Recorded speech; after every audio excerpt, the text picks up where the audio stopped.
What if you could double your business's reach literally overnight without spending a single dime on a massive new team or buying crazy expensive equipment? Well, you actually can. Welcome back to the Business Basics Hub, where we break down complex business strategies into super actionable steps. Today, we're diving into joint ventures. Now, this is honestly one of the absolute most powerful tools a small business owner can use to grow and scale, but it's also kind of one of the most misunderstood strategies out there. So stick with me, because by the end of this explainer, you're going to know exactly how to leverage it to your massive advantage. Before we really get rolling, just a super quick reminder, this explainer is strictly for general educational purposes. It's not legal, tax, or financial advice. Okay, let's get into it. So here's our roadmap for today.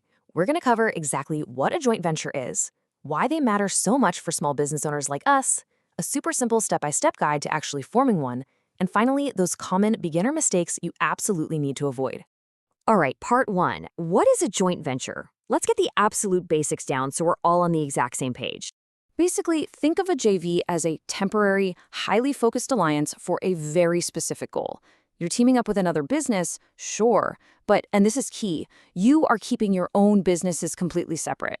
It's kind of like putting together an all-star sports team for just one single season. During that season, you pool your resources, your unique expertise, and your capital to hit a home run that would be really, really hard to pull off totally solo. But inside a joint venture, nobody gets to be the sole dictator. No single person gets to just boss the other around. You're co-captains on this specific journey, meaning all the big, needle-moving decisions, they require joint agreement. And honestly, this brings up the absolute biggest myth we hear all the time. A joint venture is not a merger. People get these two totally tangled up. Look, in a merger, two companies permanently smash together into one single new entity, right? Their independence is pretty much gone forever. But a joint venture, it's strictly temporary. It's totally project-based. Because once that specific project is wrapped up or you've hit your goal, both partners just shake hands and walk away with their own businesses perfectly intact. You literally never lose your unique business identity. So moving on to part two. Why should you, as a small business owner, even care about this strategy? Let's talk about why this is the ultimate growth hack. Small businesses use JVs to punch way, way above their weight class. Let's say you're looking to expand into a brand new market, maybe a new state, but you literally don't know a soul there. Well, partnering up with a local established business gives you instant VIP access. Or think about it this way. Maybe you bake the absolute best, most amazing cookies in town, but honestly, your online marketing is just terrible. So you partner with a digital marketing whiz who takes a cut of the cookie sales. Boom, you both win and nobody had to go beg a bank for a massive loan. A JV basically lets you seamlessly plug in your missing skills, split those heavy financial risks right down the middle, and tap into special equipment or tech without ever needing to hire a massive new team.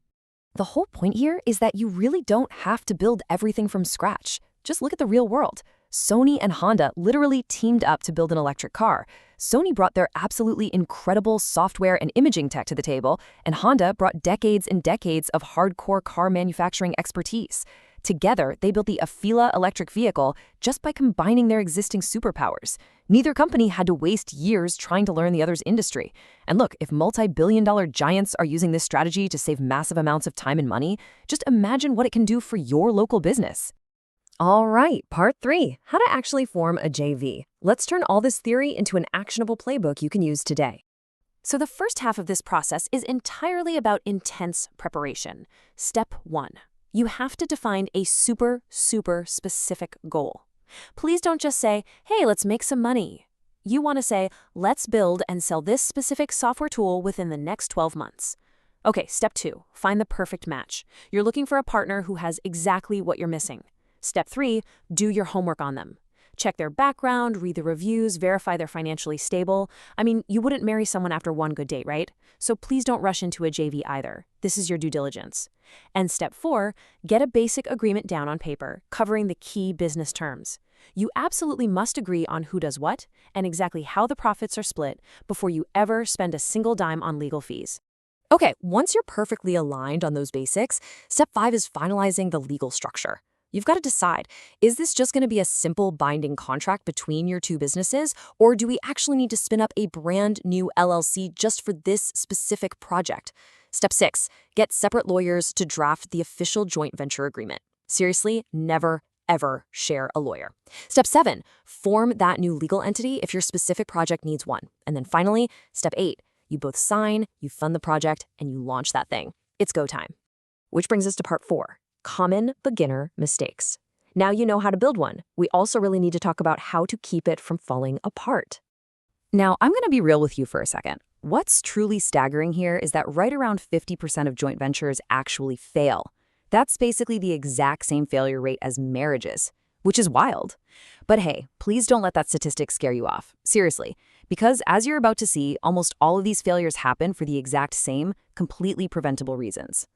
Yeah, most of those failures just boil down to absolute rookie mistakes. The top JV killers almost always start with totally vague objectives where nobody actually sat down and defined what success even looks like. Another absolutely massive killer, skipping the formal agreement and trying to operate on a simple handshake. Look, a handshake is fantastic for saying hello, but it is a terrible foundation for a business contract. You got to get it in writing. Then there's the issue of unequal effort or money, where one partner is doing all the heavy lifting and the other is just kind of coasting along. And finally, having zero plan for when you inevitably disagree. You have to map out exactly who does what if a dispute pops up. A rock-solid contract is literally the exact thing that keeps your business relationship friendly. Well, that's a wrap on JVs. Thanks so much for hanging out with us today. If you're looking for more simple, absolutely no fluff business guidance, go ahead and hit that subscribe button and turn on those notifications so you're the first to know when our new explainers drop. And hey, if this helps you out, give it a quick like and share it with a friend who's in the trenches starting a business too. But before we go, I want to leave you with this one thought to chew on. What is that one missing puzzle piece in your business right now that could be instantly solved tomorrow by simply teaming up with someone else?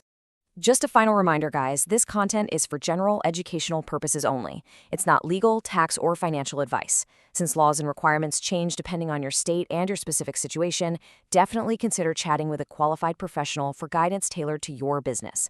Keep building, stay incredibly focused, and we'll catch you in the next explainer right here on the Business Basics Hub.